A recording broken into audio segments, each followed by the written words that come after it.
ከፍቶን ሆድ ብሶን ነገር ተዘበራርቆብን እንኳን ቢሆን እንዳትረሱ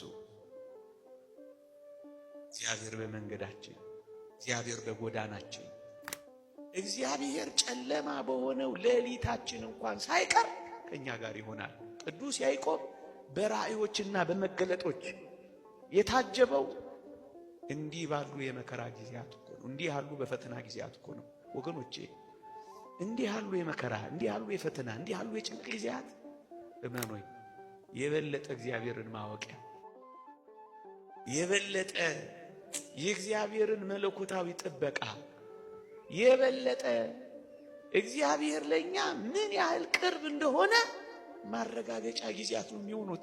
ያዕቆብን ተመልከቱ። ብቻው በሆነበት በዚያ ሌሊት ከወገኖቹ በወጣበት ቤት አልባ በሆነበት በስደት በሚንከራተትበት ጊዜ ነው እግዚአብሔር ብቻውን ያገኘው። ወገኖቼ ይህን አምላክ ብቻችሁን የምታገኙበት ዘመንና ሌሊት እንደሚሆን ታውቃላችሁ። ጣዕሙን የምትቀምሱበት፣ በፈተናዎች መካከል እንዳሻገረ፣ በመከራዎች መካከል እንደደረሰልን፣ እንዲህ ባሉ ሌሊቶች ብርሃን እንደፈነጠቀልን የምናይበት፣ የእግዚአብሔርን ሥራ የምናጣጥምበት ሌሊት እንዲሆና የያዕቆብ ሌሊት ያድርግላችሁ ትባባሉ።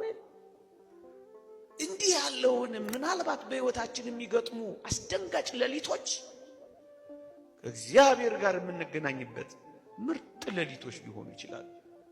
የበለጠ ጸሎት የምታደርጉበት፣ የበለጠ ወደ እግዚአብሔር የምትቀርቡበት፣ የበለጠ የእግዚአብሔርን ሥራ የምታደንቁበት፣ የበለጠ የእግዚአብሔርን ተአምራት የምትቀምሱበት፣ የበለጠ ወደኛ የሚመጣበት ሌሊት እኮ ሊሆን ይችላል።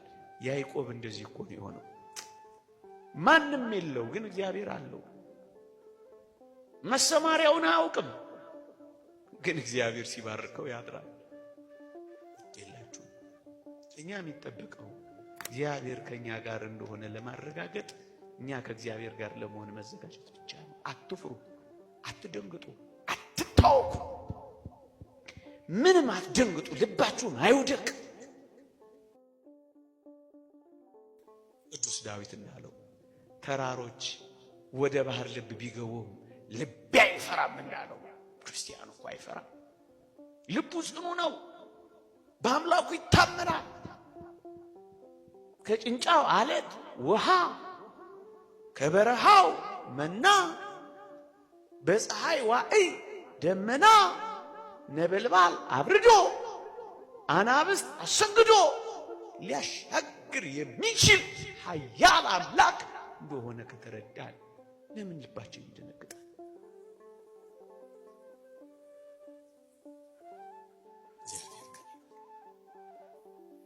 ያዕቆብ ሀብት ያፈራው ተደላልዶ በተቀመጠበት በቤተሰቦቹ ቤት አይደለም፣ በባዳ ቤት ነው ሀብት ያፈራው። በልጆች የተባረከው ጥቂት ዘመን ከታገለ እኮ በኋላ ወገኖቼ፣ ያችሁ በብዙ ራእዮችና መገለጦች ተመልሶ የመጣው እንዲህ ከሆነ በኋላ ነው። ወንድሙ ሳይቀር ይቅርታ የጠየቀው እግዚአብሔር ከሱ ጋር ስለሆነለት ነው። ነገሩን እንዴት እንደቀየረው ተመልከቱ። ያስጨነቀውን ወንድሙን እንዴት እንዳራራለት እዩ። ያባረረው ኤሳው እንዴት ሊቀበለው እንደወጣ ተመልከቱ። በልጅ ተከቦ በከብት መንጋ ተጥለቅልቆ እኮ ነው የተመለሰው። ምክንያቱም እግዚአብሔር ከሱ ጋር ሄዷል። ኤሳው መጥቶ